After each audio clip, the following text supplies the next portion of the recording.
అందరికీ నమస్కారం. మీనాకుమారి చదలవాడ. ఈరోజు ద్వాదశోధ్యాయం భక్తి యోగంలో ఒక శ్లోకం చెప్పుకుని ఇద్దరు మహర్షుల సంభాషణ తెలుసుకుందాం. అనపేక్షా శుచిర్దక్ష ఉదాసీనో గతవ్యదః సర్వారంభ పరిత్యాగి యో మోద్భక్త సమే ప్రియా అన్నారు. అంటే భగవానుడు ఎలాంటి వాటిని ఇష్టపడతారు? అహంకారం లేని వాళ్ళని, ఈర్ష అసూయ లేని వాళ్ళని, కోరికలను త్యజించిన వాళ్ళని అంటే భగవంతుడు ఇష్టపడతారని భక్తి యోగంలో చెప్పారు. ఇక్కడ ఇద్దరు మహర్షులు అనుకున్నాం కదా.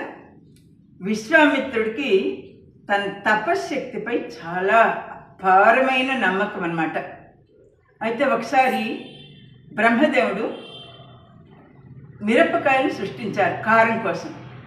అరే, ఆయన ఏంటి, నేను కూడా సృష్టి చేయగలనని సృష్టికి ప్రతి సృష్టిగా కారంగా ఉండే మిరియాలను సృష్టించారు.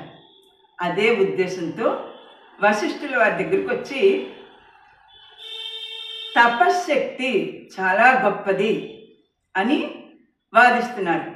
దానికి వశిష్ఠ మహర్షి ఏమన్నారంటే, తపశ్శక్తి కంటే సత్సంగత్యం గొప్పది అన్నారు. దానికి ఆయన ఒప్పుకోవాలి. ఇద్దరు కలిసి ఆదిశేషుడిని ప్రశ్నించారు.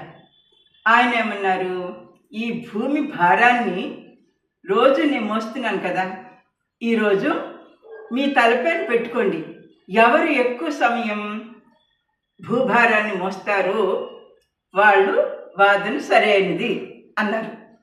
సరే అని చెప్పి వెంటనే విశ్వామిత్రుల వారు 10,000 సంవత్సరాల తపశ్శక్తిని ధారపోసి, భూమాత నువ్వు తలపైన స్థిరంగా నిలువు అని చెప్పి మనసులో ప్రార్థించారు. భూమాతని తలపై ఎత్తుకుంటే భూమి చలించింది.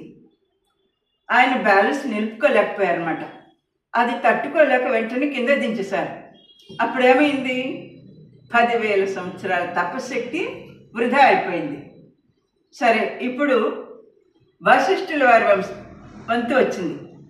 అప్పుడు ఆయన ఏం చేశారు, అరక్షణం తపశక్తిని, ఆ తపశక్తి యొక్క ఫలితాన్ని ధారపోసి భూమాతకి నమస్కరించారు. భూమాతని తలపైన ఎత్తుకున్నారు. అప్పుడు స్థిరంగా అస్సలు కదలకుండా అలాగే ఎంతసేపు ఉంచుకున్నారన్నమాట. దీన్ని బట్టి మనకేమర్థమైంది, ఆదిశేషుడు ఏమని తీర్పిచ్చారు, తపశ్శక్తి కంటే సత్సాంగత్యం గొప్పది. అంటే అందరి అభిప్రాయాలు సేకరించి వాటిలో మెరుగైన వాటిని అమలు చేయటం అన్నమాట సత్సాంగత్యం అంటే. ఇక్కడ అలా అందరూ అవసరం లేదు, నేనే చాలు, నా ఒక్కడి వల్లనే అన్నీ అయిపోతాయి, నా దగ్గర చాలా తపశ్శక్తి ఉందని ఆయన ప్రతిదానికి ఇలా తపశ్శక్తిని వృధా చేసుకుంటున్నారు. ఇప్పుడు మనకేమర్థమైంది, అహంభావం అనేది ఉండకూడదు. అహంభావం ఉన్న వాళ్ళని శ్రీకృష్ణ భగవాన్ కూడా ఇష్టపడరని ఈ శ్లోకంలో చెప్పారు. నా వీడియో మీకు అర్థమైతే లైక్ చేయండి, షేర్ చేయండి, సబ్స్క్రైబ్ చేయండి. మీనాకుమారి చదలవాడ.